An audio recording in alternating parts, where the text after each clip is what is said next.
I was improvising, playing a jazz bossa nova on a very fine Brazilian-made saxophone, alto saxophone. Since the keyboard is a very important instrument in jazz, and many saxophone players and trumpet, flute, guitar use it as an instrument to learn jazz, they use it as a tool, I'd like to do most of my demonstrations today on the keyboard. Let's move over to the piano. And welcome to the world of jazz. I haven't met anyone that can't improvise, although I've met a lot of people who think they can't. But once we start to work on scales and chords and so forth, they find out that they really have a lot of improvisation inside of them and that they're actually very creative, but they just thought they weren't. Down through the ages, or the decades, let's say, especially in this century, jazz has been kept alive by a group of musicians who enjoy being creative on their instruments and improvising, which we call spontaneous music, and in this century we call it jazz. And that really is nothing more than taking melodies from your mind and playing them on your instrument. It could be the piano or the guitar or the flute, the saxophone or whatever. And these people, especially in this century, have been revered. Oftentimes we feel that those kind of people that play jazz or improvise are special people and that they were born with this talent to do this. I've been into jazz education and helping people learn how to improvise for about 30 years, and I've found that everybody can really improvise, even if it's just simple melodies on a simple scale. But they have to change the way they think. They have to feel that they are worthy of learning to improvise. They have to have a certain amount of self-esteem. You have to have some discipline, and you have to have some direction. In other words, what am I going to practice? What will I spend my time on today, and what will the results be? In this video, I'm going to try to show you and demonstrate on the piano and my saxophone things that I've done, that other musicians have done, and you'll acquire a certain jazz vocabulary, what we call a jazz language. And I think that that will help to unlock the ideas that are probably in your mind right now, but you can't quite get them out on your instrument. I found that beginning improvisers, and they could be 70 years old or they could be 6 or 7 years old, just haven't had experience on their instrument. Beginning improvisers, I call them. I find that most of them have two fears when they start to improvise. They're afraid they're going to get lost. And I think when they get lost, they feel everybody's going to laugh at them. And they also are afraid that they're going to play wrong notes. So if you play a wrong note, this is a good rule to remember. If you play a wrong note, just move it up or down a half step. Let me give you a demonstration. Say you play a C minor chord, and you play this note. Hit it, move it up or down a half step.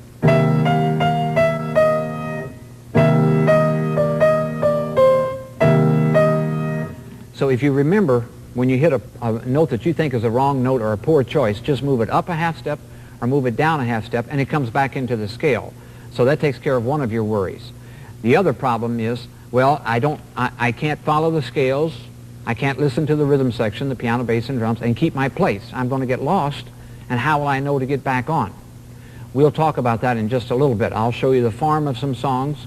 We'll put the CD on to play along. I'll point and show you exactly what the jazz player has been doing through all the years. Of course, they memorize all of this. If they're playing a blues and it's 12 measures long, they memorize the 12 measures, and while they're soloing, they're counting the measures in their head. And after a while, you don't really count. It's kind of like walking.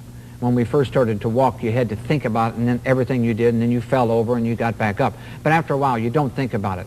When you run, you don't think about it. All you look at is you try to not run into things or fall into a hole. It's the same thing in music. You memorize the form to the tune, and then you don't get lost, so you solve the other problem, which is, oh my, I'm going to get lost. So I'll show you how to keep the form and not get lost.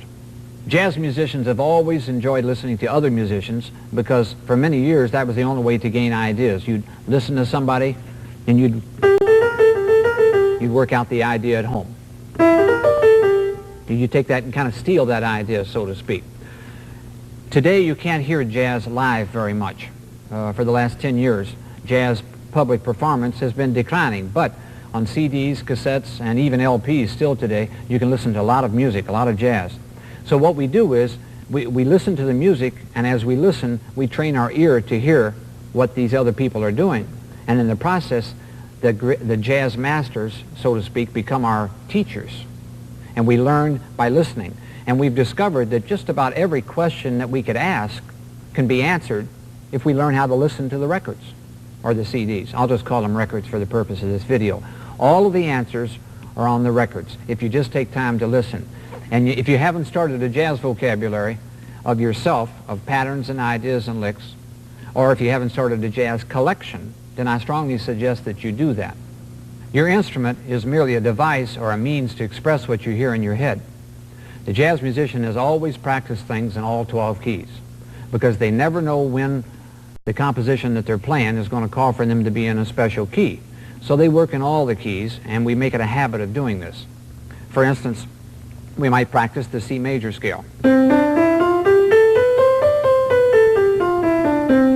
Or we might practice the D flat major scale.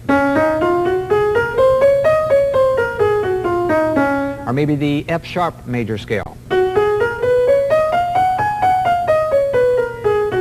Those are 3 major scales. There's 9 more because there's 12 total. But we've always taken our practice time, worked on our scales and our chords and the various patterns and licks that belong to the jazz language or the jazz vocabulary, and we play those in all 12 keys because we know when we start to sing, ba do do do do do do da. Now that was in the key of F sharp. I knew I was in the key of F sharp because the last thing I played on the piano was the F sharp major scale. The jazz musician develops the ability to sing an idea or hear it in their head and then play it. Now before I played that, I had to think it because I was in the key of F sharp, and I thought down a half step while I was talking to you, and then I played it on the piano to confirm. So what we do is we make our fingers, the mouth if you play a wind instrument, and your mind, you make that all part of music. And the scales and the chords are what make up music. So we practice those things in the various 12 keys. And I'm going to show you how to do that, give you several different play-along recordings that you can practice with and things that you can do by yourself to develop your instrument and get it to the stage where it will produce spontaneously whatever you hear in your head.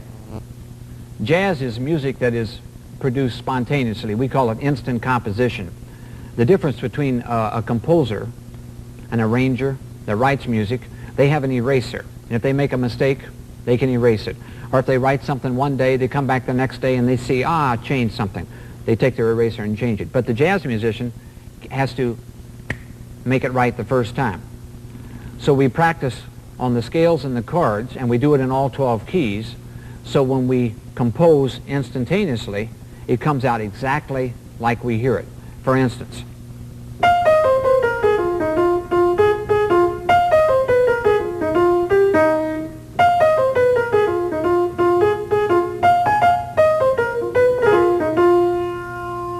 and while I was playing that, I was thinking it, but my primary thought was F, blues scale, and the fingering on the piano, and making sure that my fingers matched what I heard in my head. Whatever song or piece that you're working on is composed of several components, melody and harmony. On the harmony, that's where you get your chords, your arpeggios, and your scales. I suggest that everybody memorize the melody to the song, and if it has lyrics, words, you might want to memorize those too, because as you play the melody, if you think the words, sometimes that helps you to give more expression to it, more personality to it. And then you want to also memorize the chord progression, which we call chord scale progression. A chord, C major 7 chord, C major scale, C, C chord or arpeggio, C scale, same thing. One of the best ways to avoid getting lost is to know exactly where you are all the time. Let's take several songs. I'll play them on the CD, and I'll point out the form to them on the page here, and you can see how the jazz musician traditionally keeps their place. Now remember, they memorize all this, but we publish the books so you can have time to memorize them. This is a blues in B flat. This is off of the Volume 1 play-along recording. 1, 2, 1, now follow 2, along. 3, 4. Changes to a different scale. These mean beats. 1, 2, 3, 4. 1, 2, 3, 4. C minor. A dash means minor. And we go back and do it again. Repeat. We're going to play it 11 times. Now, even while I'm talking to you, I'm listening to the music and keeping track of where I am. We're listening to piano, bass, and drums. And the drummer is using what we call brushes. Back to the beginning again. You'll see that I've written a scale out here in whole notes, and I've darkened in some of the notes. The darkened in tones are called chord tones. The entire series of whole notes makes a scale. You want to keep track of where you are at all times.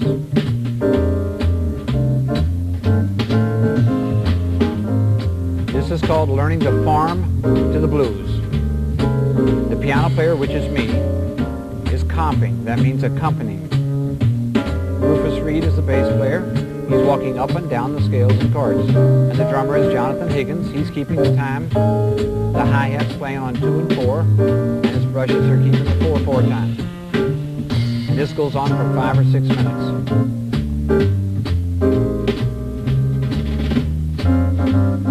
I encourage you to practice if you've got the play-along recording, and keep your place. The first several times you want to just keep your eye on the page and maybe point like I'm doing. Don't use your instrument. Just learn where you are. Maybe try talking.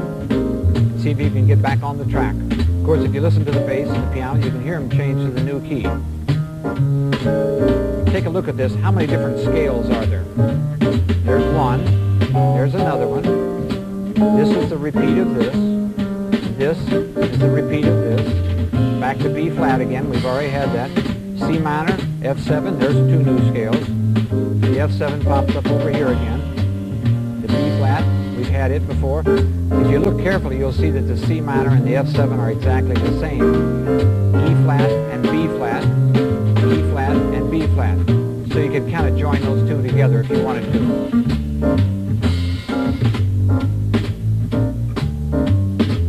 Okay, let's try another track. This one is a different form. This is not a blues.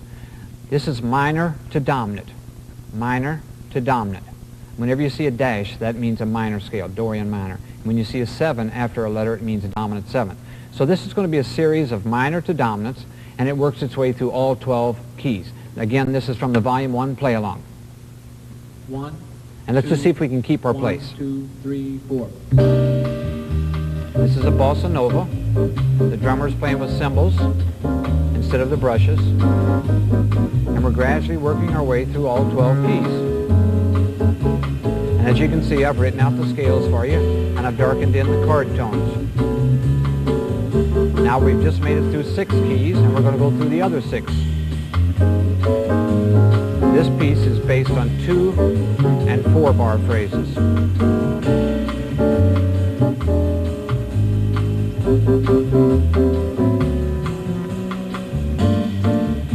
The beginner could play whole notes or half notes, or maybe play the first couple notes. And we go back and repeat again. This one is played 5 times.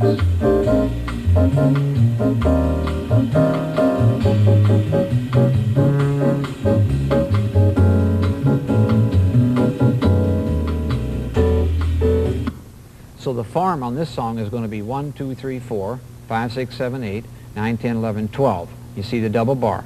12 measures, then another 12. 1, 2, 3, 4, 5, 6, 7, 8, 9, 10, 11, 12. And that constitutes 1 chorus. And after it plays 5 times, it'll stop on the E flat chord. Okay, let's take a look at a song now that really doesn't have a melody, and it's based on 8 measure phrases. This is from the Volume 1 play-along to the very first track.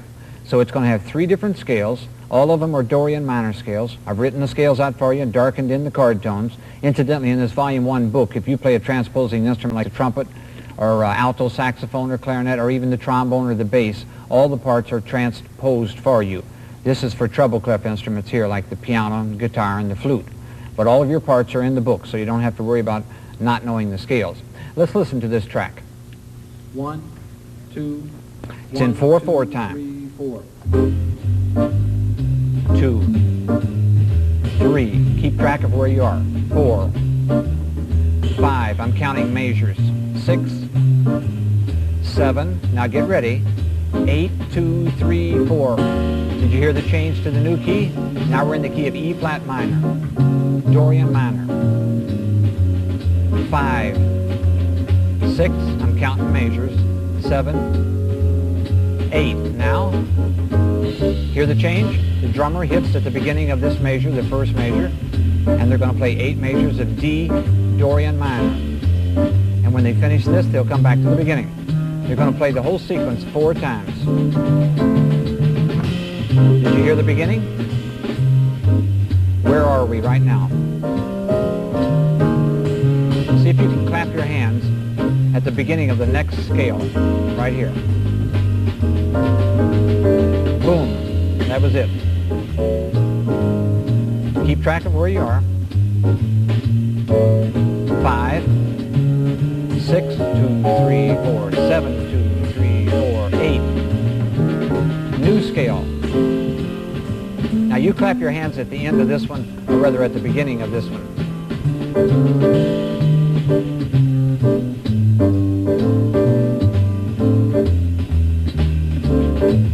Did you get it? 2, 3, 4. Try to get the next one. Here we come. You hear it? Usually the drummer gives it away by hitting the cymbal a little bit heavier, and the bass player always dives into the root of the chord. You might want to listen to the piano. You'll get so you can hear all 3 instruments, and they'll help guide you into the new key.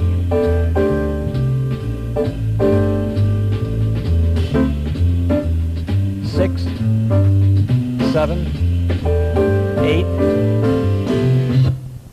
Now let's try the next track. 4 measures apiece instead of 8. Same 3 scales. Keep track of where you are. Hear them change? This is called learning the form to the tune. Now on this track, they play it 9 times. Back to the beginning.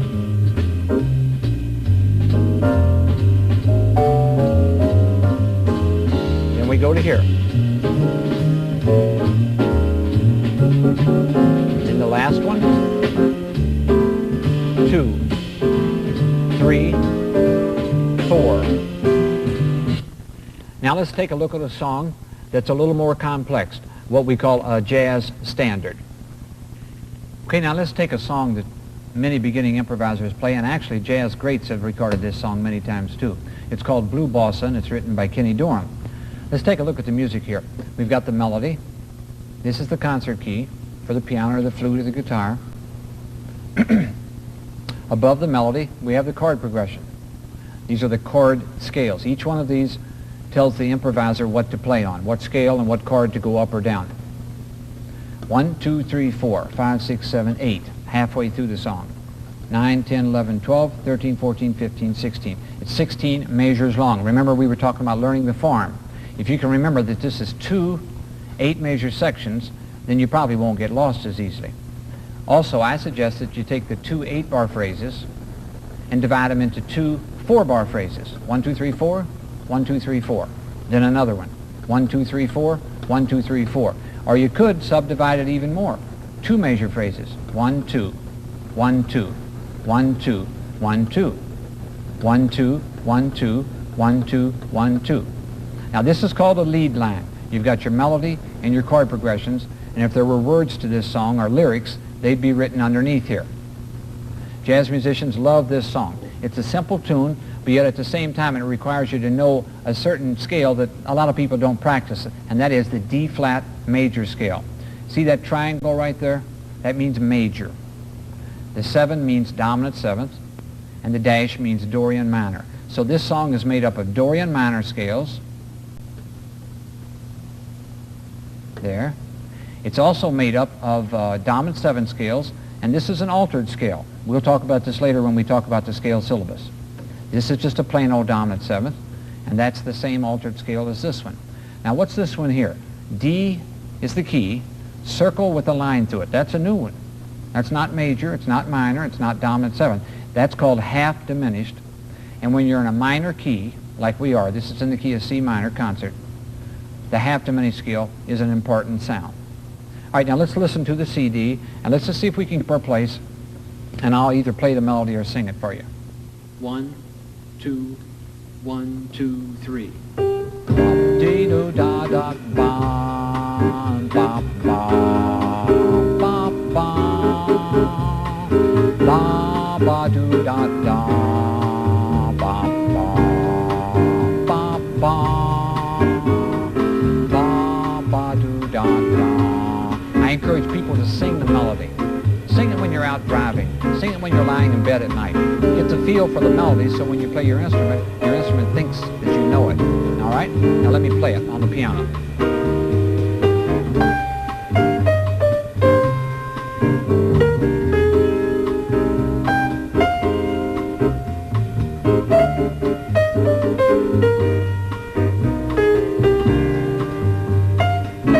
Now I'm going to improvise.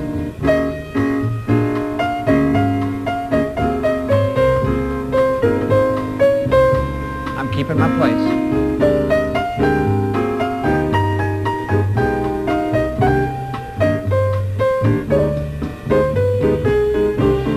Improvise.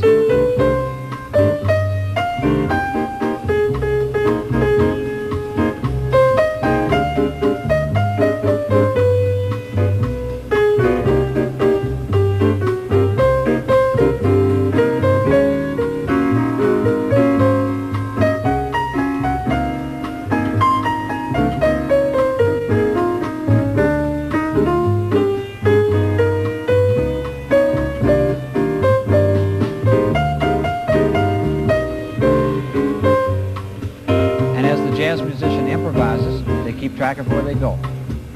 This particular song is played 8 times, and this is off of the volume 54 play-along. It's called Maiden Voyage. That's the title of the play-along, volume 54. It has a lot of beginning songs on it. So the jazz player learns the form by listening to the tune over and over, keeping track of where they are, humming the melody, singing the melody, playing the melody, and then playing the actual scales and chords on their instrument.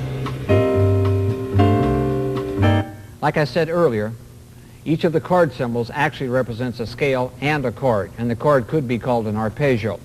Let's see what it sounds like in the key of C.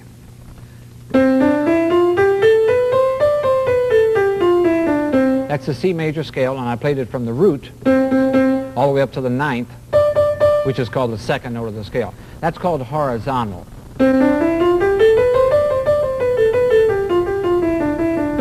Horizontal is scale. The arpeggio we think of as vertical because we go 1, 3, 5, 7, 9. We build up that way. It would sound like this.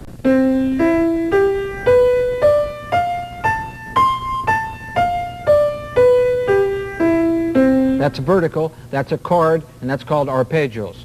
When people improvise, they use arpeggios or chords and bits and pieces of scales. They also use the chromatic scale.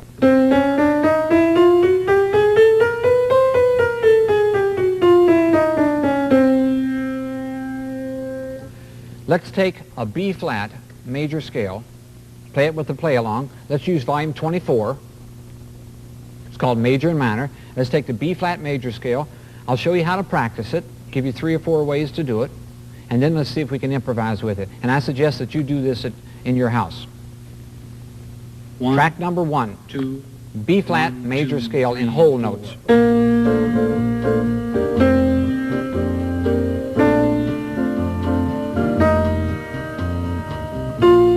You get used to the fingering and the sound of each note. Let's go all the way up to the 9th. Here's the 9th. I'll come down in quarter notes. Now I'll go back up in 8th notes.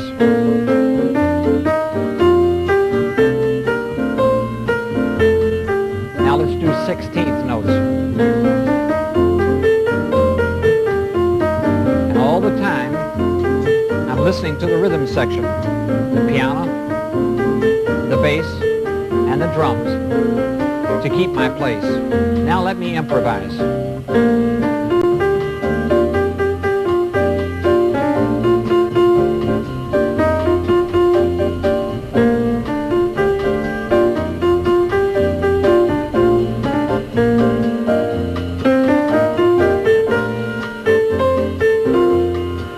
playing what I hear in my head. I'm using repetition, syncopation. I end on the root. Now I'll start on the fifth. I'm playing what I hear in my head. As a matter of fact, some musicians, especially bass players and guitar players, will sing while they play, like this.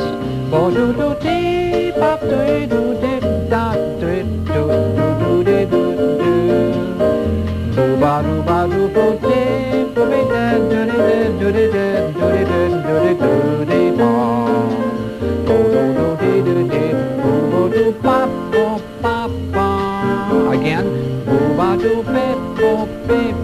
One more time.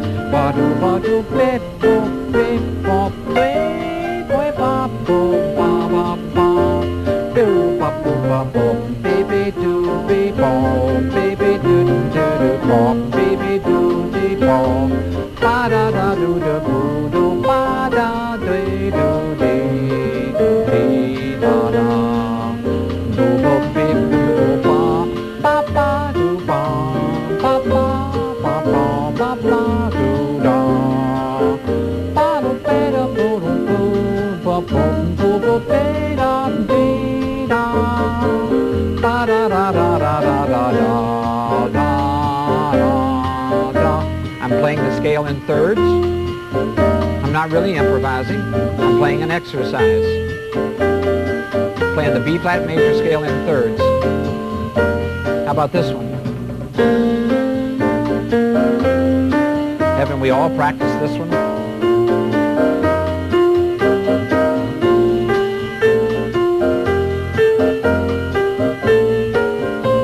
Or maybe this one?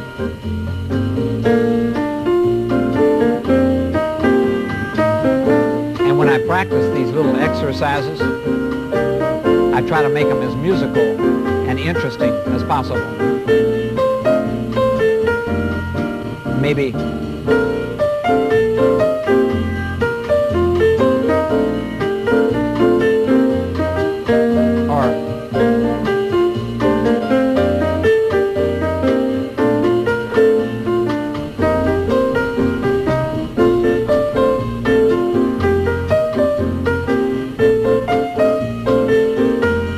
while I'm playing, I'm always keeping track of where I am. 1, 2, 3, 4, 2, 2, 3, 4, 1, 2, 3, 4, 2, 2, 3, 4. It just becomes part of me.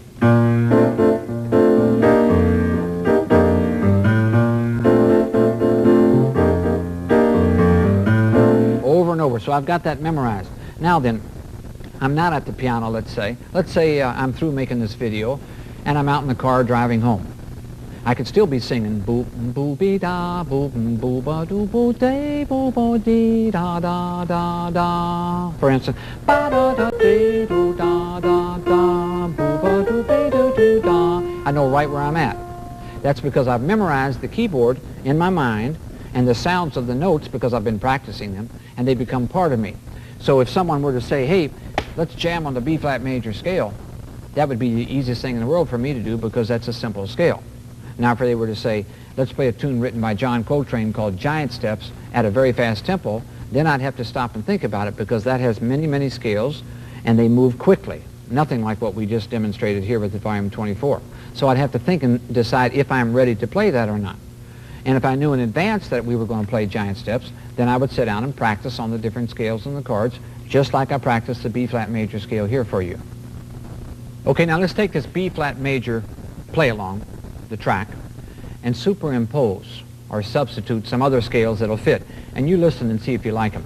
I'll tell you what they are. 1. What's this one? 1, 2, 3, 4.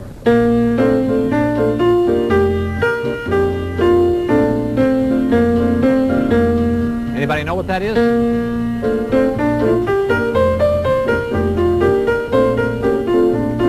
What country does that remind you of?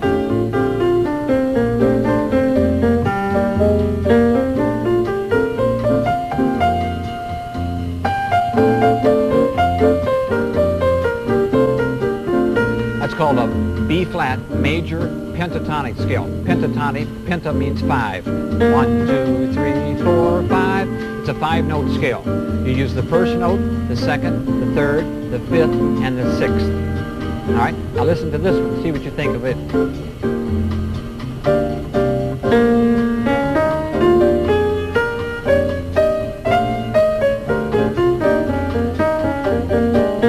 Now that's an unusual sound, isn't it?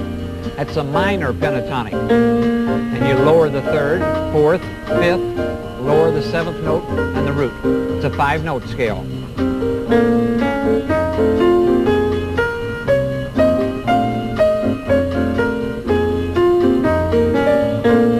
Many beginners, especially guitar players, use that sound, and they like that sound. It's very close to the blues scale. Here's the blues scale.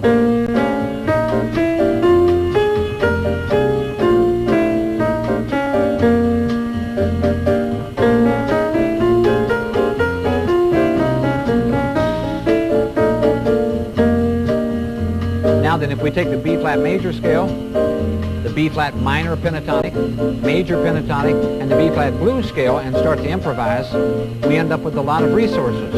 And we can have some variety. Let's see what happens. 1, 2, ready, play.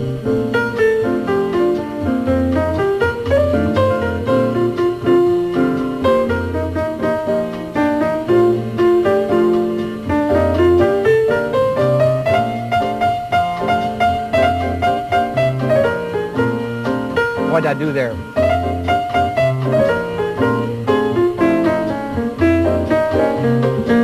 That's the blues scale. Now let's mix the blues scale and the B-flat major.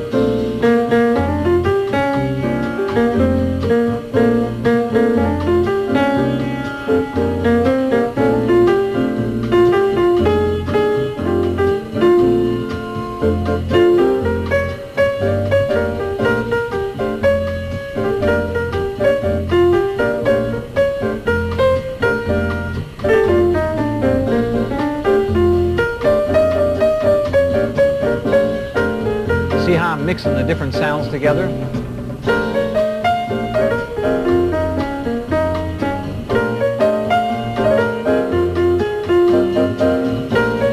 Minor pentatonic, major scale.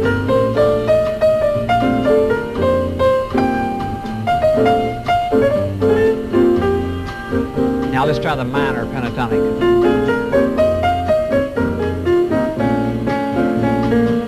Now let's just improvise and you try to figure out what I'm doing.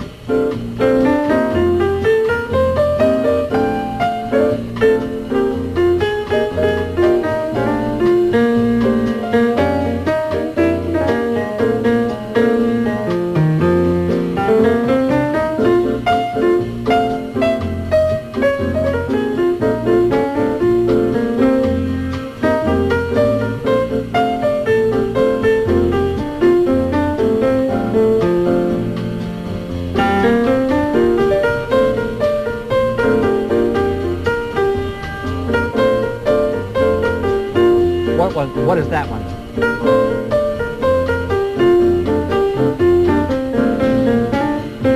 That's the major pentatonic.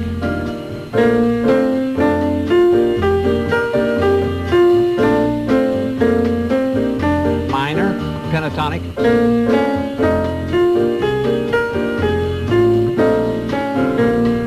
Blues scale, B-flat blues.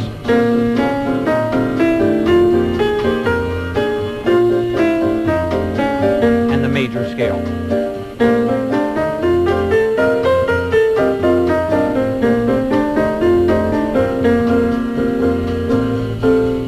Now, I think you can tell by listening that by having the different choices at my disposal, when I improvise, I'm more comfortable because I have more things to choose from.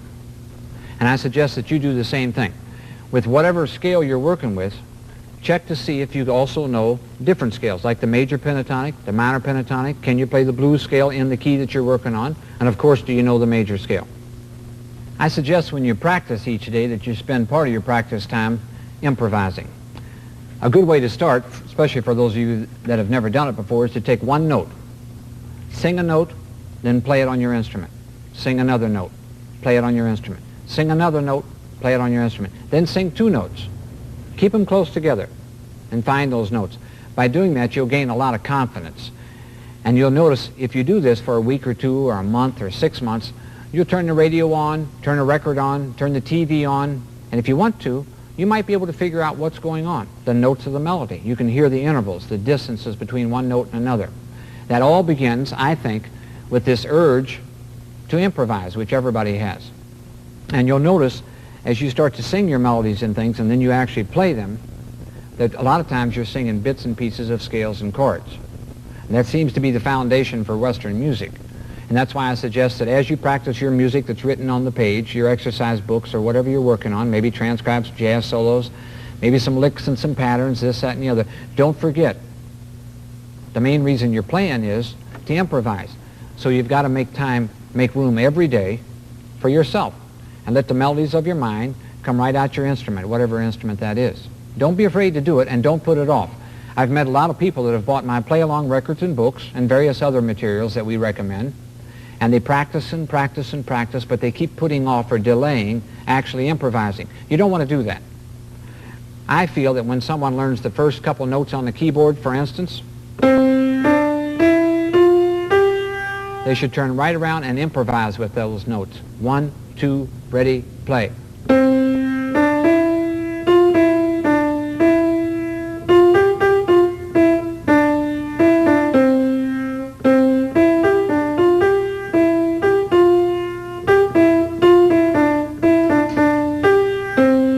Simple melodies, but get the connection between your mind and the keyboard, or the mind and whatever instrument you play. Very important. Oftentimes the beginning improviser will say, well, I can't think of things to play right now. How do I get new ideas? One of the best ways, I think, to stir your imagination is to listen to jazz. I've got a tremendous jazz collection myself. I started buying records probably when I was 11, 12 years old. Started with 78s of Count Basie and Duke Ellington. And then when the LP record came out, the first one I bought was Chet Baker in Europe. I virtually memorized everything on that record. And then I kept buying records. I've got thousands of records because I enjoy listening to the music. Also, I'm an educator, and I feel like I need to know what's happening so I can convey that to the people that I work with. So if you haven't started a record collection or a CD collection, cassettes or whatever, I think you're going to have trouble improvising if you don't listen to the music. As a matter of fact, I know you are. Oftentimes I run into band directors who maybe have a stage band, but yet they don't have anybody that improvises, and they ask me, how can I get the people to improvise? I always tell them one of the best ways is get the people, the students, some records, let them listen to it, talk about what you hear. Listen for the bass, listen for the drums, listen for the guitar, listen for the piano, listen to the soloist. Maybe even try to analyze or take off some of the solos or portions of the solos. And listen to them very acutely with your left brain. That's the side that analyzes music. And then let the right side think about what it is it's learned and try to put that out through your instrument yourself. I think a lot of people don't listen to jazz because they're afraid if they listen, they're going to sound like the people they play like. If that were the case, there would be a lot of trumpet players listening to Miles Davis and sounding like Miles Davis, or Clifford Brown, or Lee Morgan, or Freddie Hubbard, or Woody Shaw. You can't just sound like somebody by listening to them. But what you can do is develop your own personality. And the best way to do that is through listening. It's a sharing of ideas. It's a very common thing. Always has been for jazz musicians. Just take a moment and stop and think. When your telephone rings and you pick it up and the other person says hello, and you say, oh, hi, Joe, or hi, Mary, or hi, Mom, or hi, Dad, how do you know who that is when they only said one word? They said hello. Or maybe they say your name, Jamie, and I instantly know who it is.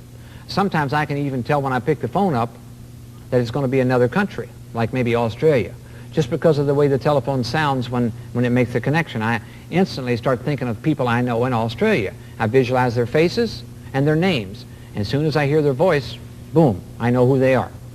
In music, we do the same thing. For instance, B-flat major, B major 7, and the top note, which is a B-flat, is now the major 7. It was the tonic or the root. Now it's the major 7. C minor 7. Now it's a lowered 7. D flat 7 with a sharp 4. And there's the 13th or the 6th in the melody. There's D7 with a sharp 9 and a sharp 5 in the melody. That's my B flat. E flat minor. That's the 5th in the melody. E Lydian. E major, but we've got the sharp 4, which is the Lydian note in the melody. F Dorian minor, F minor, and the 4th note of the scale, or the 11th, is in the melody. There's F sharp major 7, and the 3rd is in the melody. There's G7 with an augmented 5th, raised 5th, and a raised 9th, or an augmented 9th, in the melody. Now we've got A flat 7, and there's the 9th in the melody. A7, flat 9, A dominant 7th, flat 9 in the melody, and we end up with a B flat triad again, with the B flat on the top. Now my point in doing this little example for you is I kept B flat on the top. You might want to think of it as you're in your backyard, it's summertime, and you're drinking some lemonade. All of a sudden something important happens. You put your suit on, you're going to a wedding, you're all dressed up. Ah, there's minor, and you're the 7th. It starts to rain, so you dress differently. There's a dominant 7th with a sharp 4, and now you're the 6th. Maybe it's kind of a question. It's like, should I do this or should I do that? That one there is kind of an angry sound, a dark sound. That's the D7 with the sharp 9, and now you are the sharp 5. And maybe you're angry. Maybe you're saying, no, I don't want to do that. Now it's raining. That's a minor day. Oftentimes we think of minor chords as being rainy days or sad times. And you're the 5th. You're just sort of sitting there. And all of a sudden somebody says something. Now you're the sharp 4 of a major chord. That's a Lydian scale. If you work on these sounds, you'll get to the point where you'll be able to hear and identify what's happening all the time. For instance, I'll bet many of you watching this video know what this is.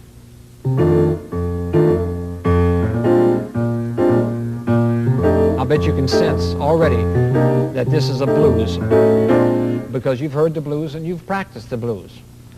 Since you've been watching this video, I'll bet you'll recognize this.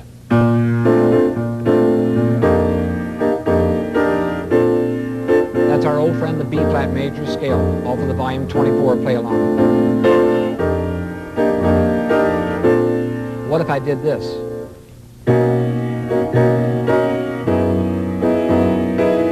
Can you tell that I went up a half step? Now I'm in the key of B.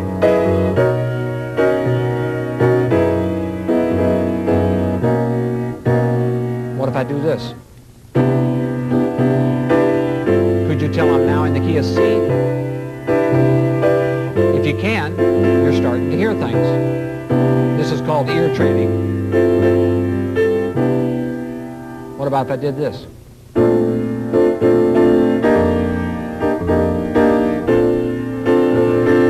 Can you tell I'm back to the key of B flat? I am. You'll get to the point where when you hear a chord, dominant 7th, and you may even know G dominant 7th, D flat 7, and the melody note is the 6th. C7 sus, or G minor with a C in the bass. F triad, A flat triad, B triad, D triad, C triad, A triad, B flat triad, A flat triad, F triad. The longer you work at it, you'll get to the point where when you hear a sound, it'll be just like picking up the telephone and you'll meet an old friend.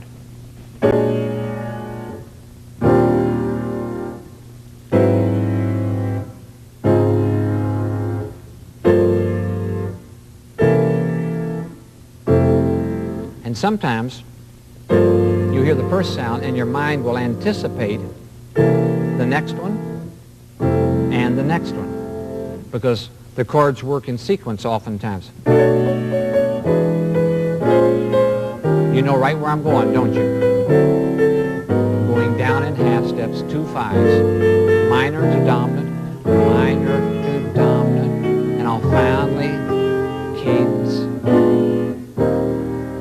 The ear knows a lot, but it doesn't know how to describe it. So that's why we study And that's where jazz education has become so popular. Let's examine the blues. Let's take the B-flat blues first, and then we'll work with the F blues. Let's take the B-flat blues on the Volume 1 play-along record, and let me just do some exercises, and you see if you can figure out what I'm doing. B-flat blues, 12-measure blues. Be careful, the blues scale is a series of tones, but the blues progression, or what we call the blues, is 12 measures long. Also, on that blues scale, you can add several notes. You can add the second note of the scale, second, and you can add the sixth note, because 6, 2, the 2 and the 9 are the same. So you come up with a scale that sounds like this.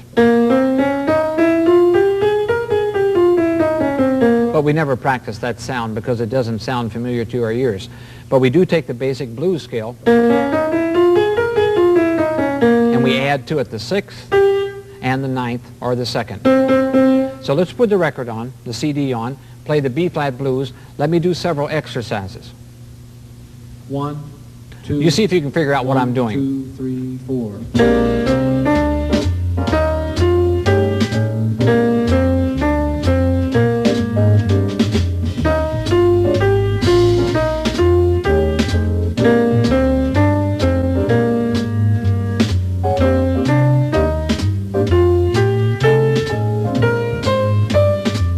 Here's another exercise.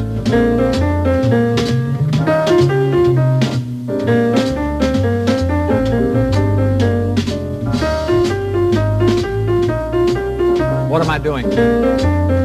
I'm just playing the first 3 notes of each scale. Can you hear that it matches the CD? What's this one?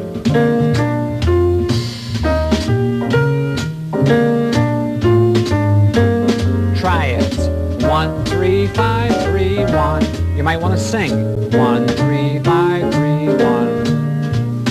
La la la, la la la, la la la, la la la. What's this?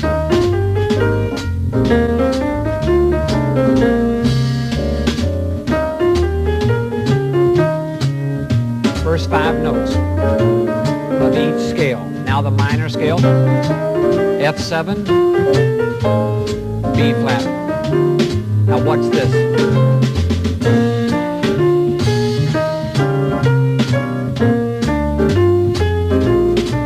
Seventh chords, 1, 3, 5, 7. 1, 3, 5, 7.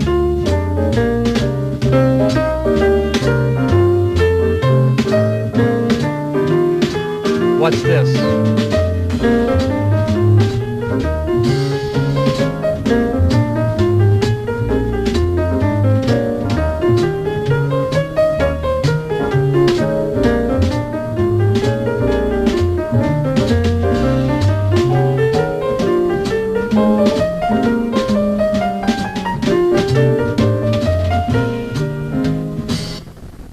So I practiced the root, first 3 notes, excuse me. Then I did the triad, I think. Then I did the first 5 notes. Then I did the 7th chord and the 9th chord.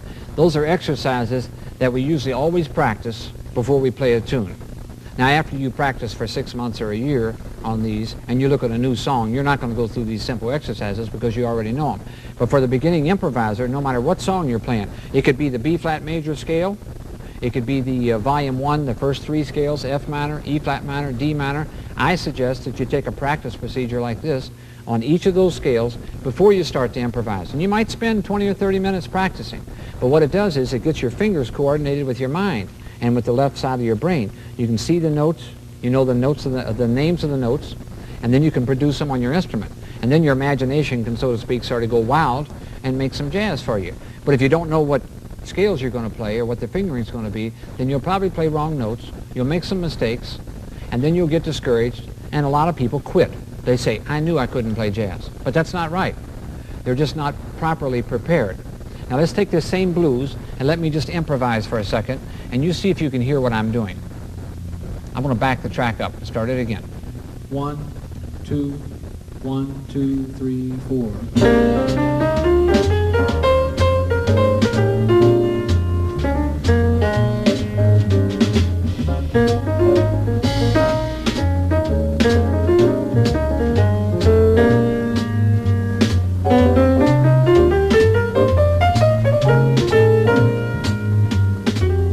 Second chorus.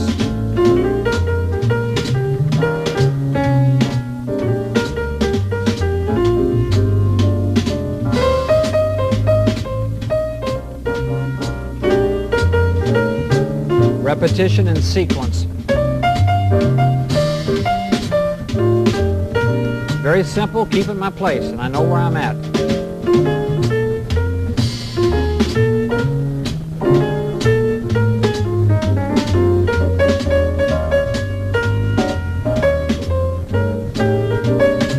Now I'm playing the blues scale.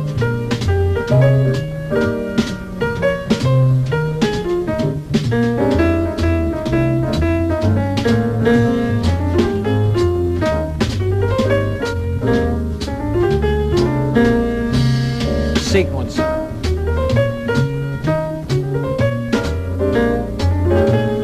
It could almost be a melody.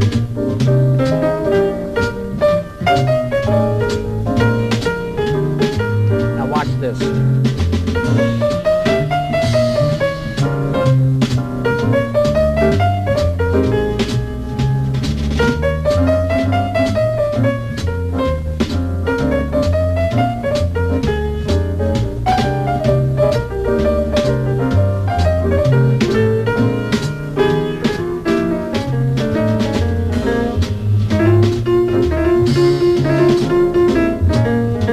Blues scale.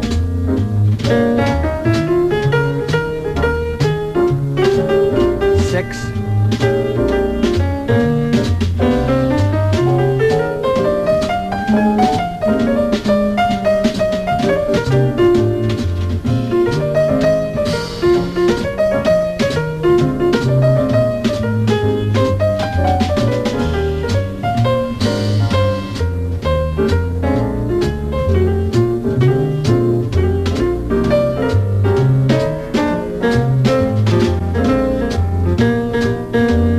Repetition.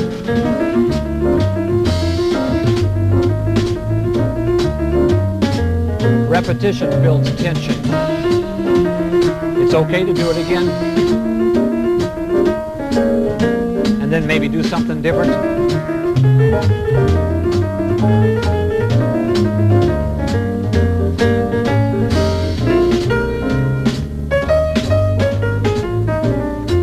Now remember, I'm singing this in my head as I play it.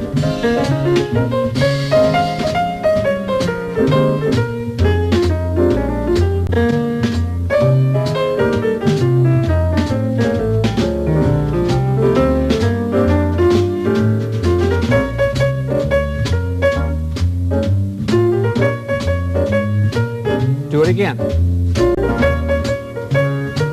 Change the top note. Something different.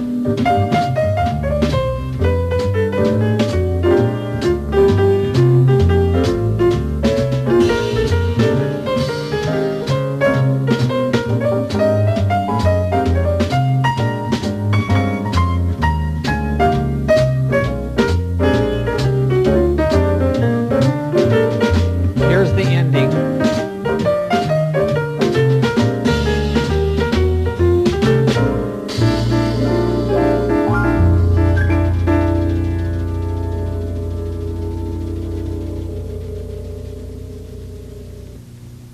Can you see how I used variety in order to keep things going? I think that was 11 choruses of blues. Started out simply, got a little bit busier, used some repetition, used some sequence. All the time, though, I'm playing what I hear in my head. One or two times, things almost got away from me, but I made them into something else. So the improviser learns to improvise when you're improvising. Even if you don't play what you're supposed to play, you learn how to get out of corners, so to speak. You hit a poor choice or a wrong note or a note that you didn't hit to play, and your mind says, oh, well, let's take that and make something with it. And it takes practice to do that. Oftentimes the beginner, when you hit what we call a poor choice, like, say we got this card, and you you hit that note there. Well, you'll stop, and then everybody knows that note was wrong. But if you'll maybe go,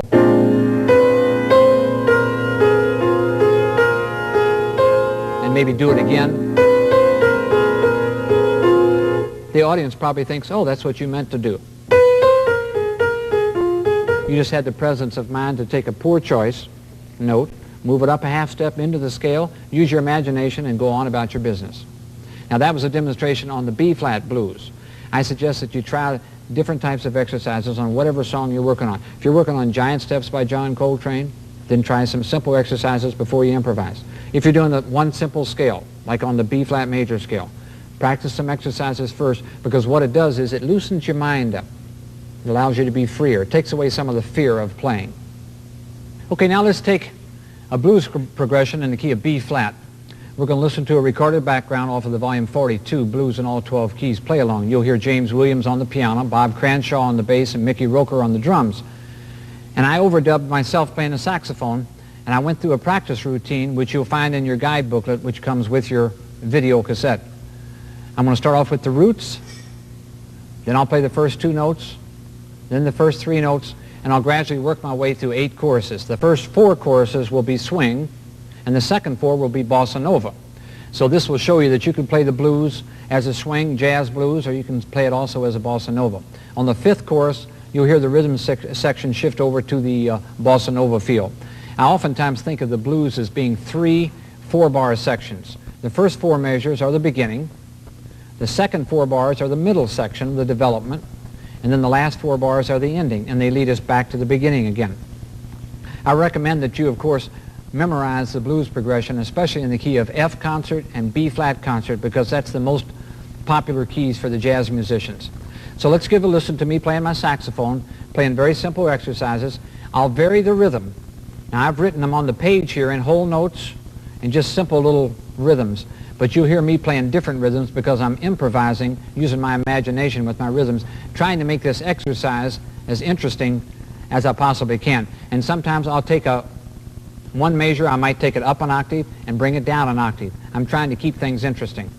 1, 2, here we go. 4. I'm just playing the tonic, or the root, the first note of each scale. And you'll notice that this blues progression is going to be a little bit different than the one we looked at earlier. It's got a half diminished chord to a dominant. There's your 2 chord, which is a minor. That's your 5 chord. Then we have a turnaround. This is called a turnaround on the ending.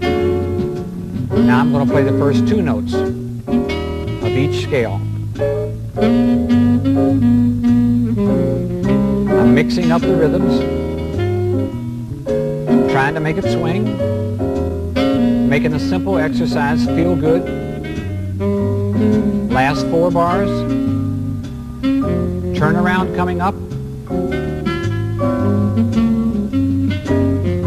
3rd chorus, first 3 notes of the scale.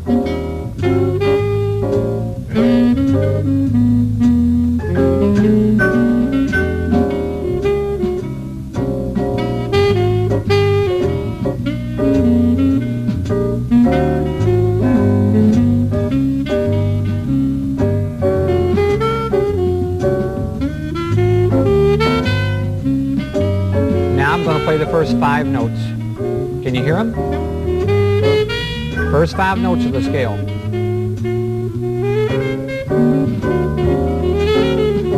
Up and down. I drop down an octave.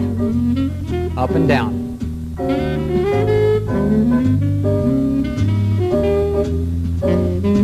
Now we're getting ready for the bossa nova.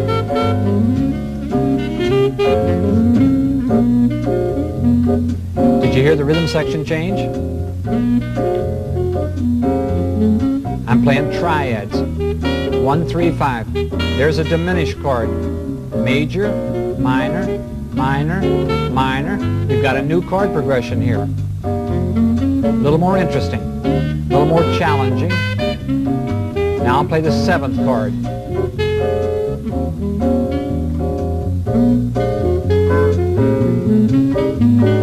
One, 3, 5, 7.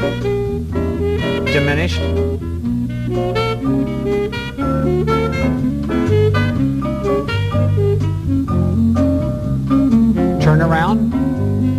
leads me to the beginning of a new chorus. Ninth chord,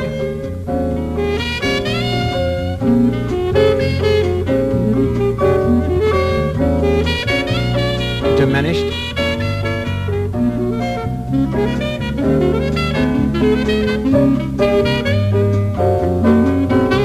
and finally we get ready for the last one. I'm going to play the entire scale.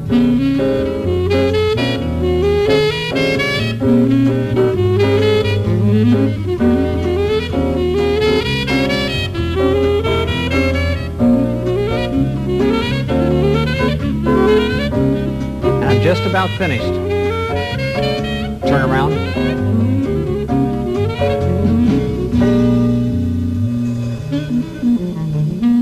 And I do a little improvisation there on the ending. So, what started out very simple ended up pretty complex. But by the time I played those 8 choruses, let's say it was 3 or 4 minutes, I'm getting the feel for these scales. And my fingers are getting used to the note patterns. So when I improvise, I've got a better chance of making some music and making it sound like jazz. A regiment like this, on whatever song you're going to play, is advised. You could be playing giant steps, or you could be playing one scale, or maybe a song like Cantaloupe Island that has 3 different scales, or Maiden Voyage that has 4 different scales, or maybe Song for My Father by Horace Silver. But whatever tune you're working on, make sure you know your scales and your chords, and I suggest that you practice in a systematic manner.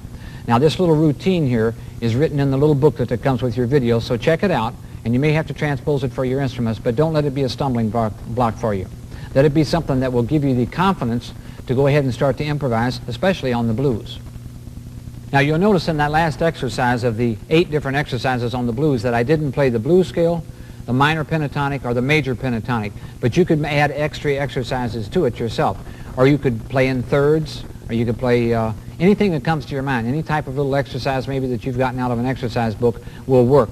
Remember, the exercises are supposed to guide you and help you towards improvising. Don't become a person that is really good at practicing exercises but can't improvise. Make sure that the exercises lead you to more creativity on your instrument. Whenever you play a melody, it could be a written melody out of a book, maybe out of one of the play-along books or a fake book or whatever, or it could be one that originates in your mind. You want to always personalize the melody. That is, don't just play it like it's written in a booklet.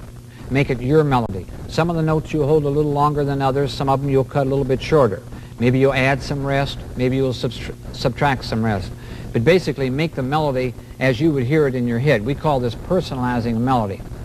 Now if you play the melody in unison with another instrument, or several other instruments, then you have to stop and agree how you're going to articulate it and when you're going to take your breaths, when you're going to slur, when you're going to tongue, or it won't sound very good.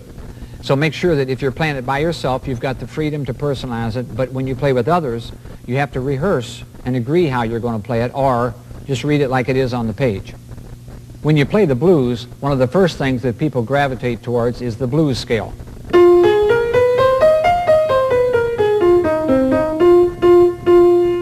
I hear many people play the blues, the 12-bar blues, but all they play is the blues scale. And it gets very boring, very monotonous. So what we need to do is take the blues scale and use it as a coloring scale for your regular dominant 7 scales like we practiced on the exercise previous to this one. I'd like to put the volume 54 play-along on, play the blues. I'm playing the piano, comping. Tyrone Wheeler is the bass player and Steve Davis is the drummer.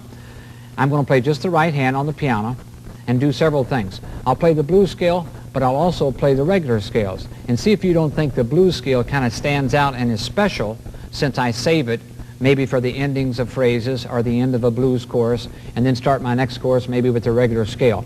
I'll use variety. See if you don't think this sounds interesting. Also, I'll try to play simple things to begin with and gradually get a little more and more busy, a little more energy going as the solo builds. Now, I'm not going to throw in the left hand because this video isn't necessarily for piano players. We're talking about soloing, and it's for all instruments, so that's why I'm just going to use the right hand. Here we go, blues in F. 1, 2. I'll start off simply. 1, 2, 3, 4.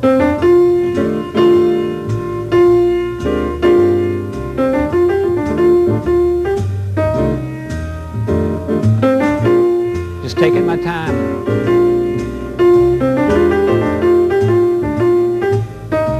This is almost like a little melody.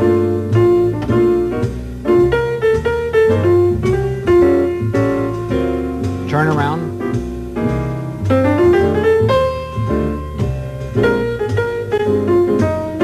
I kind of stretch the scale out just a little bit.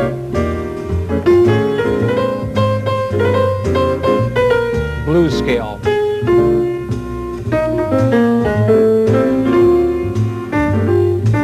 Minor.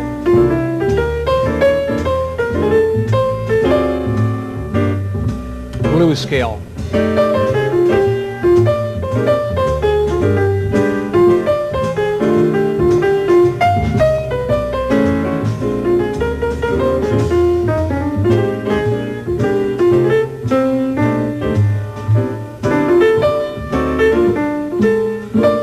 Now I've abandoned the blues scale.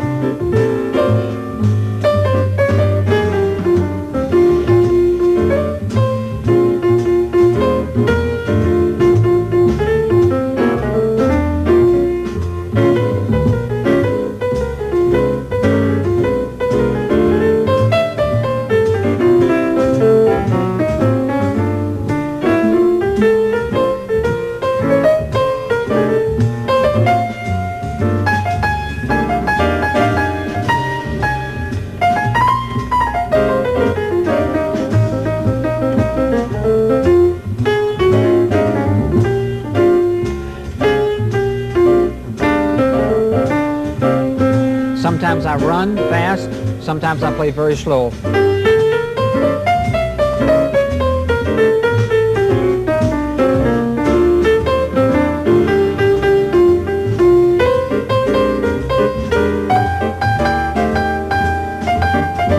I'm emphasizing the ninth.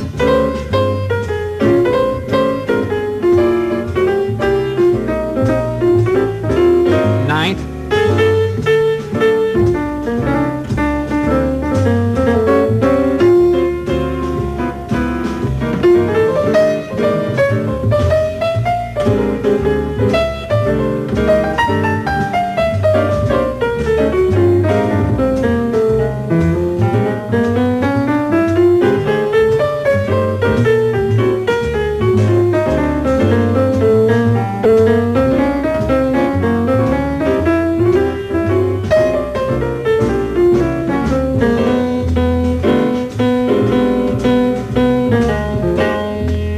Wasn't that unexpected?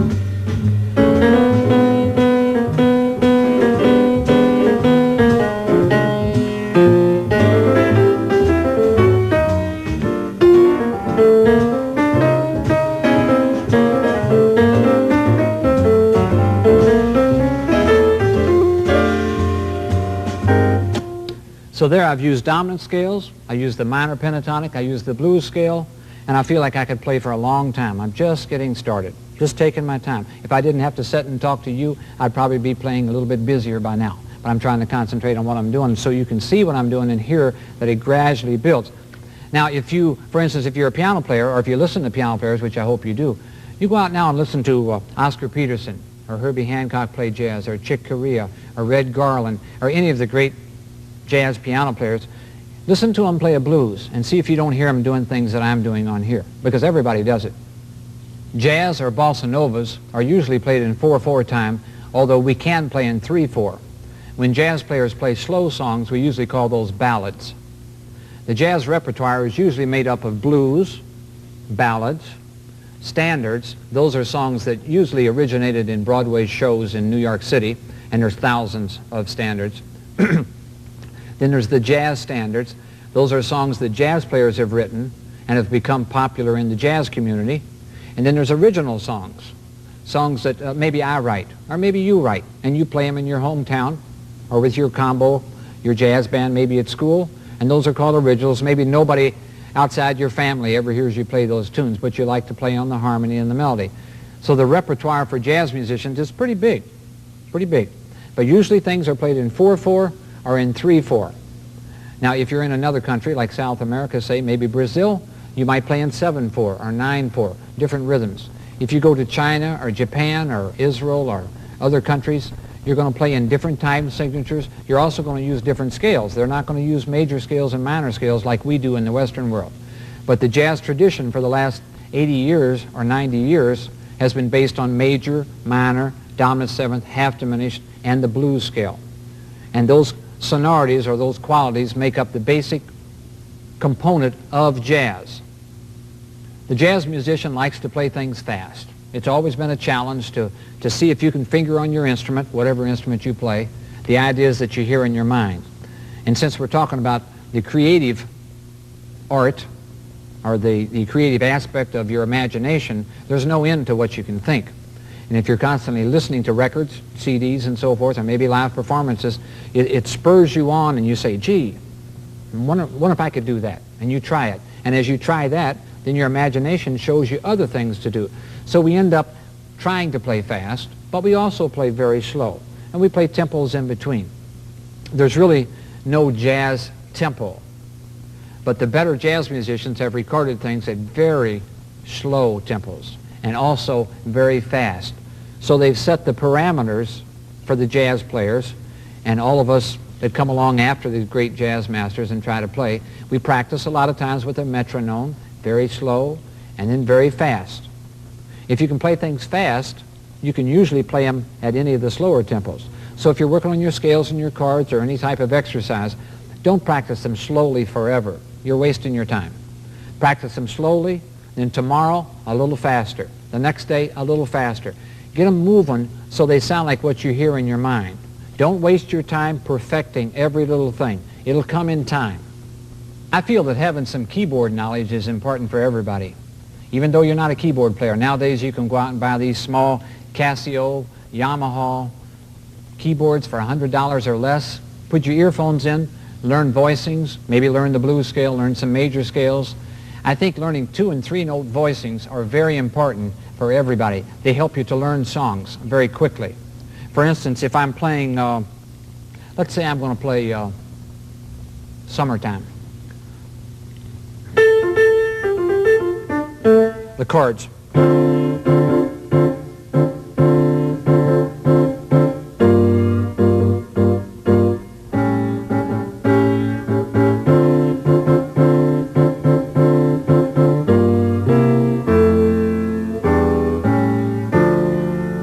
I just played through Summertime quickly. I was thinking the melody in my head. I just played 2 notes in the right hand, the 3rd and the 7th. The 3rd and the 7th are the 2 most important notes of any scale. Once you have your root, if you play the 7 and the 3, everybody knows what the sound is. That gives you the whole scale. I recommend for everybody that you learn simple 2 and 3 and 4-note voicings for whatever song you're going to play. And I think you'll find that it's quite entertaining to yourself, because especially if you're like a trumpet player or a saxophone or trombone, flute, where you're only playing melody, all of a sudden your left hand can play a chord and your right hand makes you feel more like a musician. As an example, let's take the blues off of the volume 1. I've cut the piano channel out. That's the right channel. We're only going to listen to the bass, Rufus Reid, and the drummer, Jonathan Higgins, and they're on the left channel. I'm going to play 2-note voicings for the first chorus, 12-bar blues in B flat. The second chorus, I'll play 3-note voicings, and the third chorus, I'll play 4-note voicings. And I think you'll see that they're very simple, but yet they give you the feeling and the flavor, the texture of the blues. 1, 2. 2-note voicings. 1, 2, 3, 4.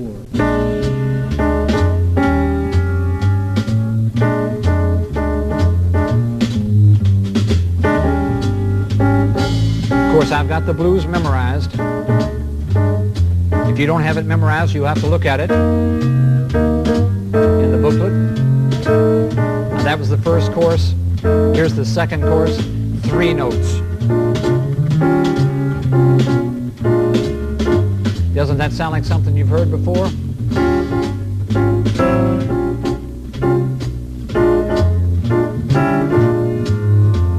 C minor, F7, B flat 7, F. Now let's go to 4 notes.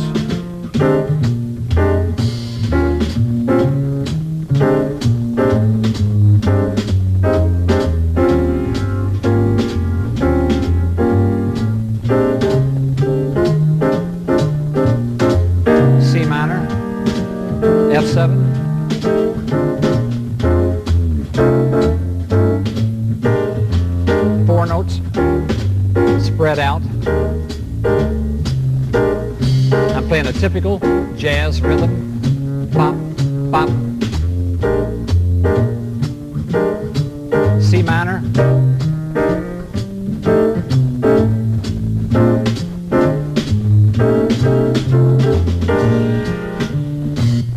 There are some very good books to learn jazz voicings. I'd like to mention several of them. Dan Hurley has several books. His last name is H-A-E-R-L-E. He teaches at the University of North Texas in Denton, Texas. Another one is by Frank Mantooth, a very good book on voicings. Mark Levine in San Francisco has a very good book out called Jazz Piano. I've got several transcribed piano voicings off of the play-alongs. For instance, the Volume 50 play-along has all of the piano transcriptions that Mark Levine plays on that play-along are in a booklet and are available. The Volume 1 that I've been using today, the one we just listened to, all of my piano comping on there has been transcribed and put in a booklet. The Volume 55 Jerome Kern book with Hal Galper, all of his comping is in a booklet. And there's several others that you can get too. That way you can actually see what these people are doing and take your pencil and analyze it. I encourage you to do that. One of the biggest problems I've found with beginning improvisers is the lack of songs. In other words, they don't take the time to learn an actual melody in addition to the chords and the scales. So when it comes time to play at a jam session, someone says, what would you like to play? And they don't know what to play. They usually end up playing a B-flat blues or an F blues. In the Volume 1 booklet, I've got a page that tells you about 15 beginning songs, some intermediate songs, and some advanced songs. And I'll show them to you right now. You want to learn the blues in B-flat and in F, and these are the different play-along records that they're on. You can see we've recorded the blues a lot. Footprints by Wayne Shorter is in C minor, and it's on 2 of the play-along records. Satin Doll by Duke Ellington is in the key of C, and it's on 2 play-along records. Doxy, Autumn Leaves, Impressions, or So What, Summertime, Blue Bossa, Song from My Father, Maiden Voyage by Herbie Hancock, Silver Serenade by Horace Silver, Cantaloupe Island by Herbie Hancock, Sugar by Stanley Turrentine, the famous jazz saxophonist, and Watermelon Man by Herbie Hancock. A lot of these songs right here, the beginning songs, are on the Volume 54 Maiden Voyage play-along, and I urge you to get that one, practice the scales and chords, and also go out and buy recordings, or listen to the radio, or go to the library and get the music. Hear what these songs sound like so you know before you play what they're supposed to sound like. Now in the intermediate song area, 4 by Miles Davis, Perdido by Duke Ellington, All Blues by Miles Davis, Groovin' High by Dizzy Gillespie, Softly as in a Morning Sunrise, that's a standard tune. Green Dolphin Street, that's a standard tune, 34 measures. Misty by Errol Garner, that's a standard, but it's not a difficult standard. Just Friends, that's another standard. And there's many, many more. And again, we tell you the keys that they're in and the play-along records that they're in. And on this page here, if you see something like this, that means on the tune 4 that the concert key chord progression F sharp minor to B7 is probably the most difficult part of that song. So you can see each one of them has a little section that you need to pay attention to. Now if we move down to the advanced songs like Stella by Starlight, Star Eyes, Invitation, Have You Met Miss Jones, I Got Rhythm, we play that in all 12 keys. Some people do. It's usually played in B-flat and F, of course. Giant Steps by John Coltrane, Joy Spring by Clifford Brown. All the Things You Are is a standard, and most ballads, that's the slow tunes.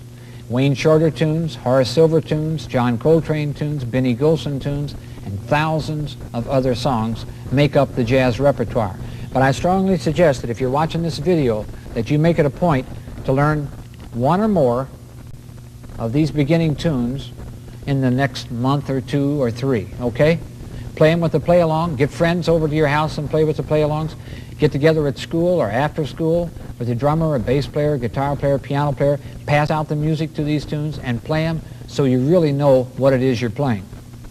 And then, of course, as a reminder, memorize the melodies to the tune, memorize the chord progressions, so when you walk down the street, you can say Cantaloupe Island, F minor, 4 bars, D flat 7, 4 bars, D minor, 4 bars, F minor, 4 bars.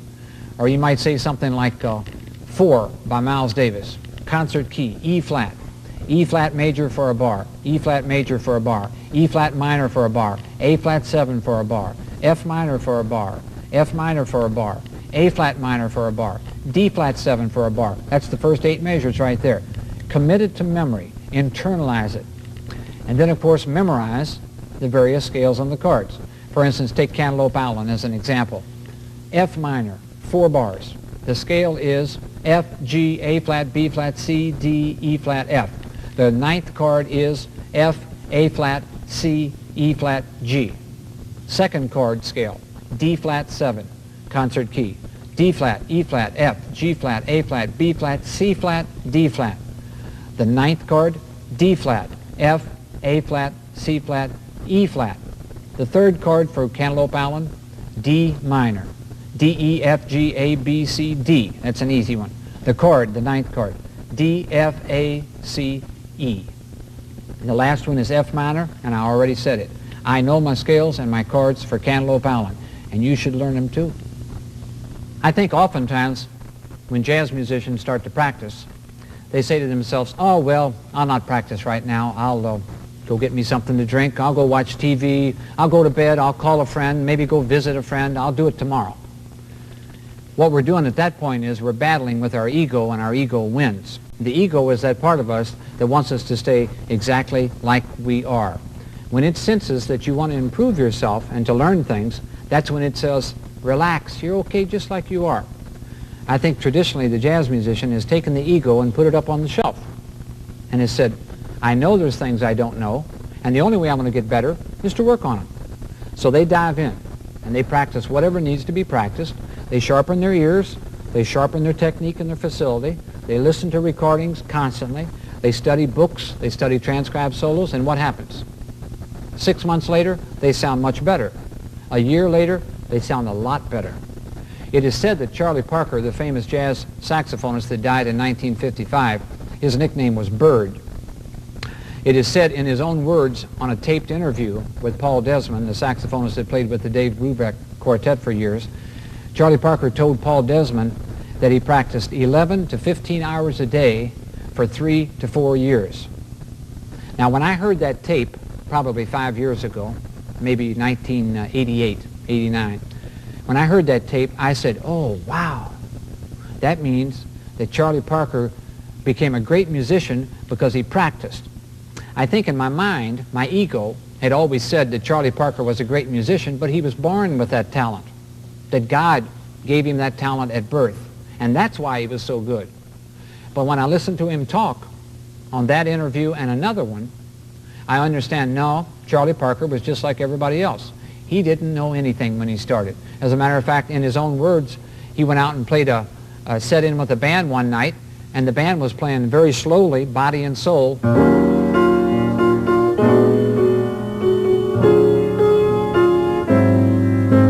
Like that. He's playing 2 other melodies, Up a Lazy River and Honeysuckle Rose, which has nothing to do with the song the band was playing. He didn't even know that when you played a song with the band that you were supposed to play the same song. Now, when I heard that recording, probably 15 years ago, I said, oh, wow, maybe Charlie Parker did start just like all the rest of us. So I tell you this little story just to remind you that the greatest people are great because they work hard. And you can excel in the area of jazz if you work hard too. But listening is a key thing. If I wanted to leave one thing with you on this videotape, like my best advice, it would be listen to the jazz masters. Listen to the jazz masters.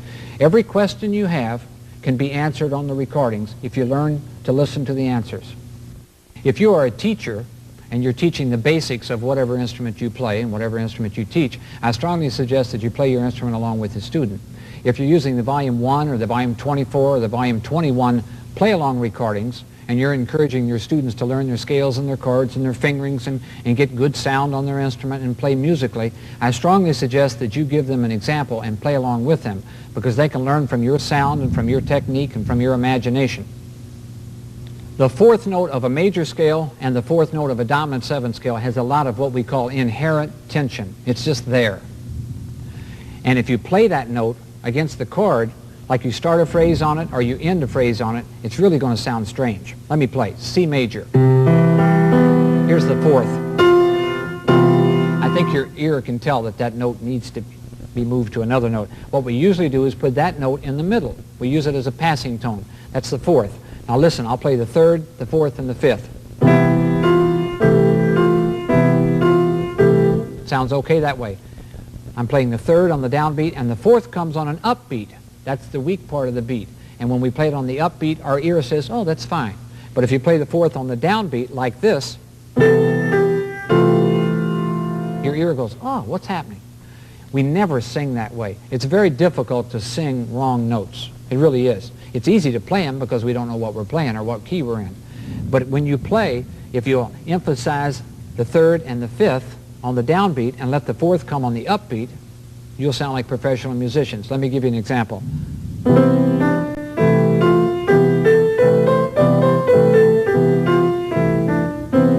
I played the fourth twice, and it always came on the upbeat. Now, that was major. Here's dominant seventh. It wants to come down.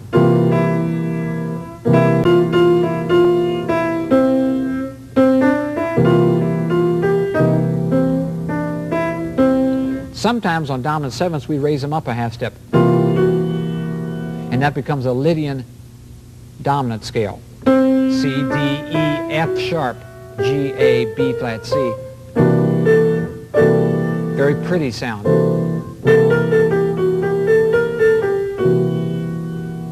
So in that case, on the dominants, the jazz player has learned that if they raise it a half step, they come up with a brand new scale. And it was a very popular sound in bebop.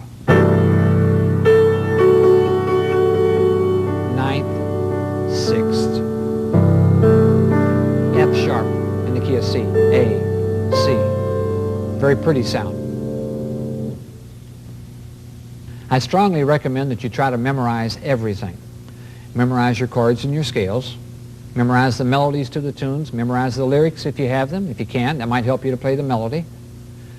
Maybe even memorize some solos. For instance, if you're playing Four by Miles Davis, do you have the original recording?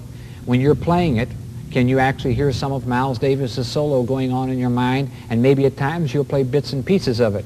If so, I'm sure there will be listeners, if they're used to listening to jazz, and they'll recognize it, and they'll like you for it. Because it's like you're playing a part of them. They know that solo. You know the solo. Here's a part of it. So I highly recommend that you memorize everything. And oftentimes you can memorize some of the basic material away from your instrument.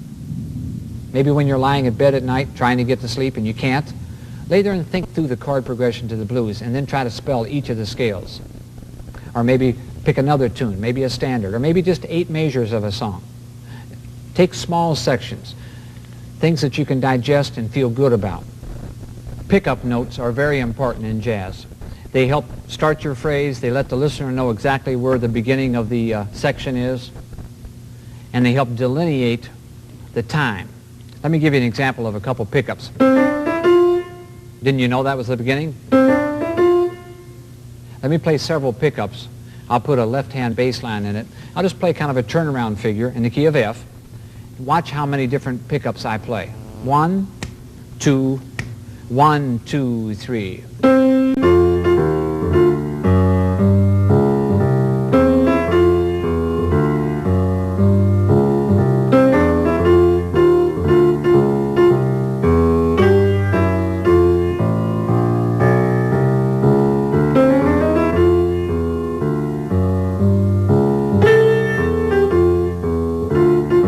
These are all pickups.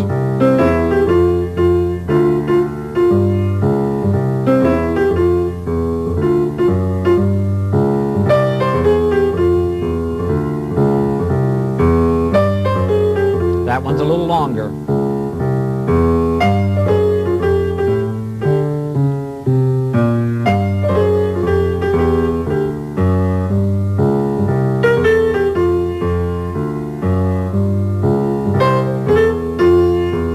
They all point to the first note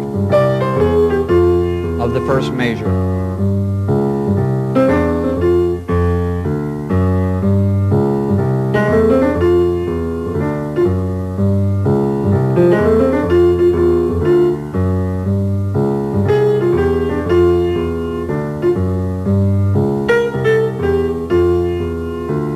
There's thousands of pickups.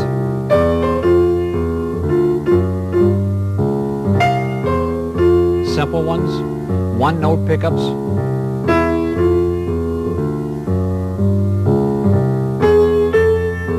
But it lets the listener know exactly where you are.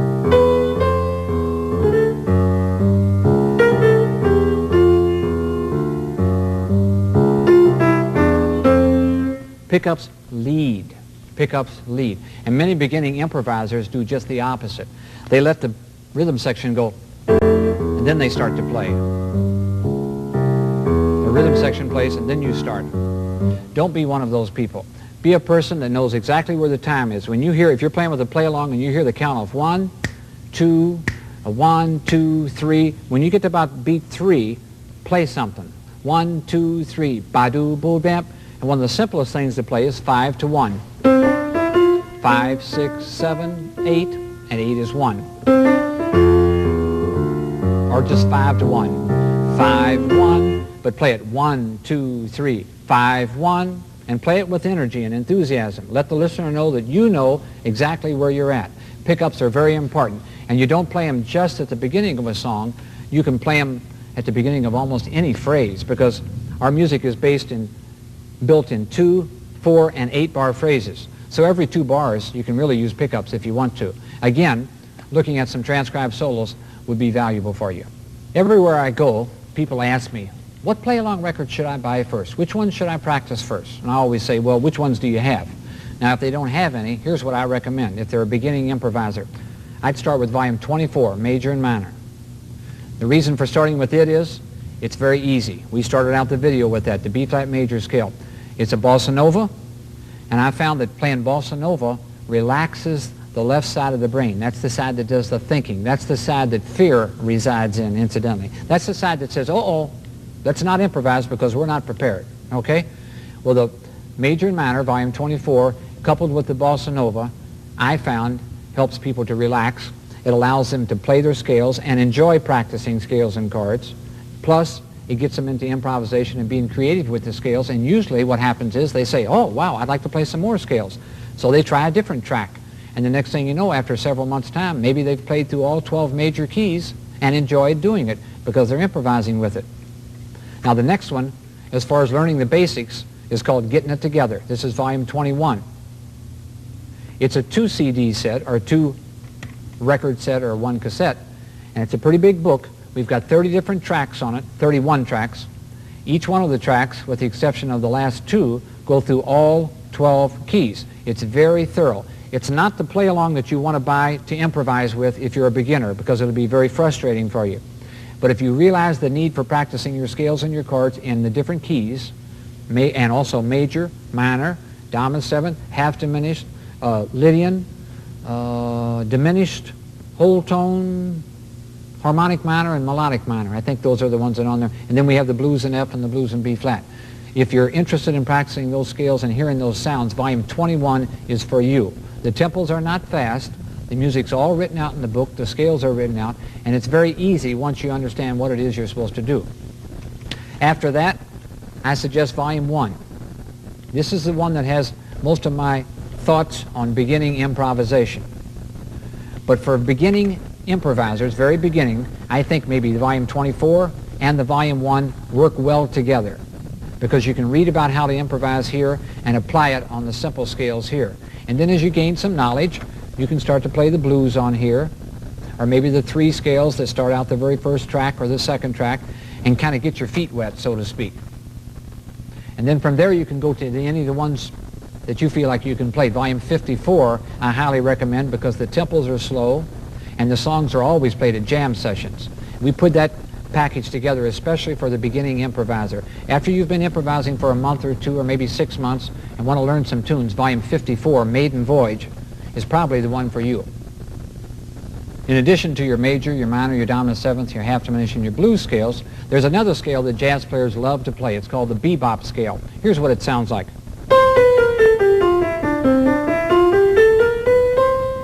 And oftentimes it's played from the top to the bottom and back up, because that's the way it's played.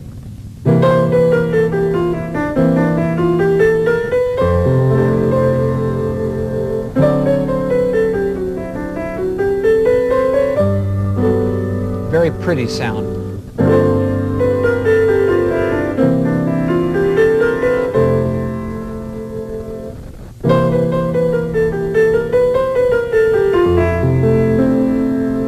that was over a dominant seventh. 3, 4, 5, 6, lowered seventh, major seventh, and the root.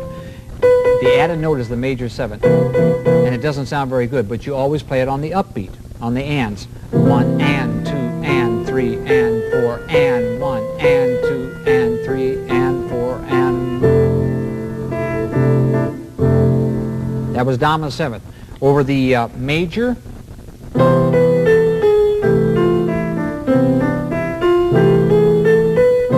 the added note, all the bebop scales are 8-note scales. On the major, we add the sharp 5 in between the regular fifth and the sixth. 1, 2, 3, 4, 5, sharp 5, 6, 7, 1. And again, you want to make sure that the sharp 5 always occurs on the upbeat.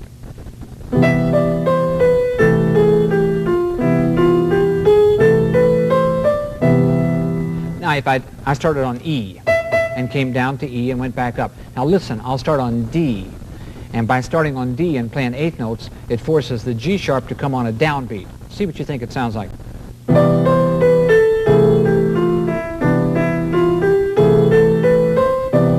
Can you hear that that isn't singable? That's not something that you would naturally sing. So if you start on the third, works fine. Start on the fourth, it doesn't. Crunches again. Fifth, fine.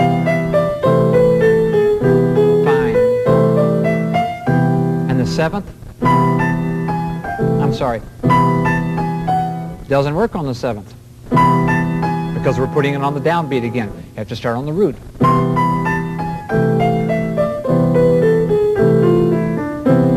For minor, we add the major third, the worst note. If you wanted to make sure that nobody liked the note you played, play a minor chord with a major third. People, they say, that are tone deaf, that can't hear anything, can hear that sound, and they all go, ugh, what's that? Okay, we're going to add that note to the Dorian minor scale and make it the bebop scale that fits over minor.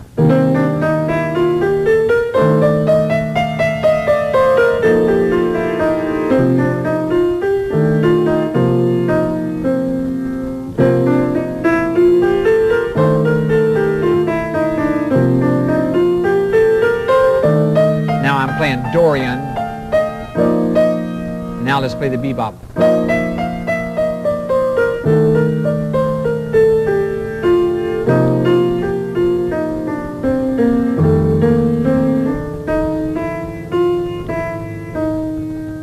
David Baker has several very good books on the bebop scale, patterns, how to use them, how to fit them into your playing. It's a sound that players have played for years.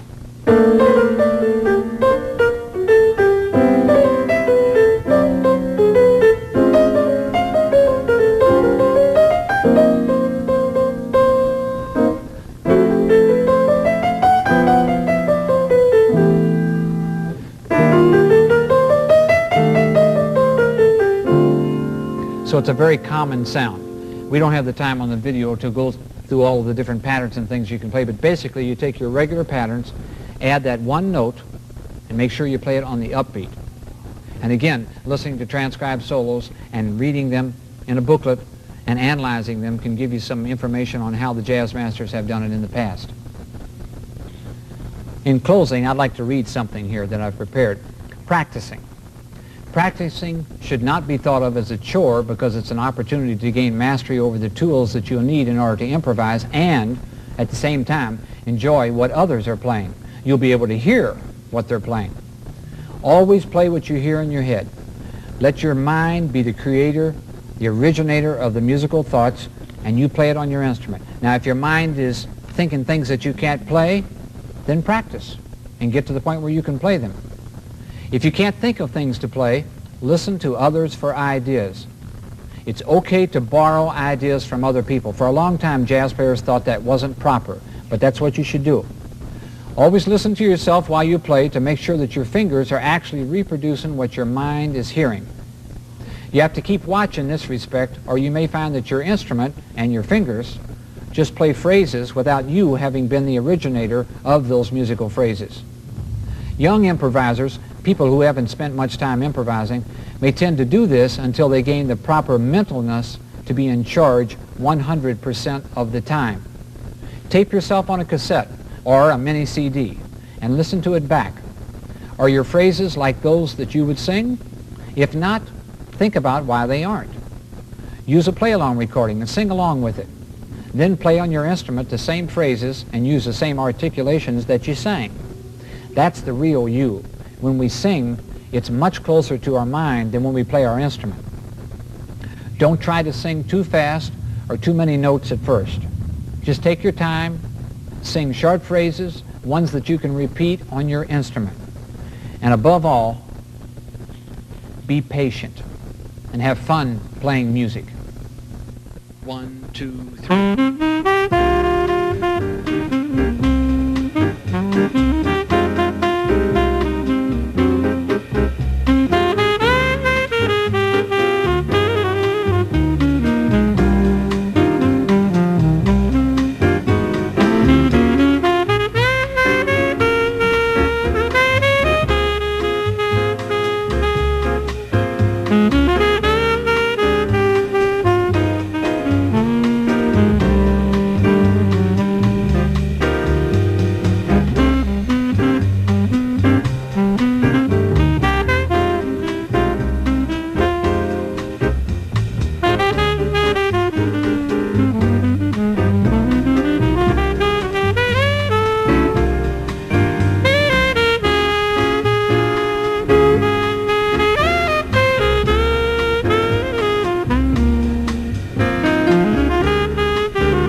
I feel jazz is a way to remind us that we don't really ever die. Our bodies die, but whatever we are really made of is eternal. I feel that jazz and music in general, creative musical expression, is nature's universal way of reminding us that we're a part of all that is, was, or ever will be. And that's why the jazz musician loves to play music, because they know that they're part of their universe. Thank you.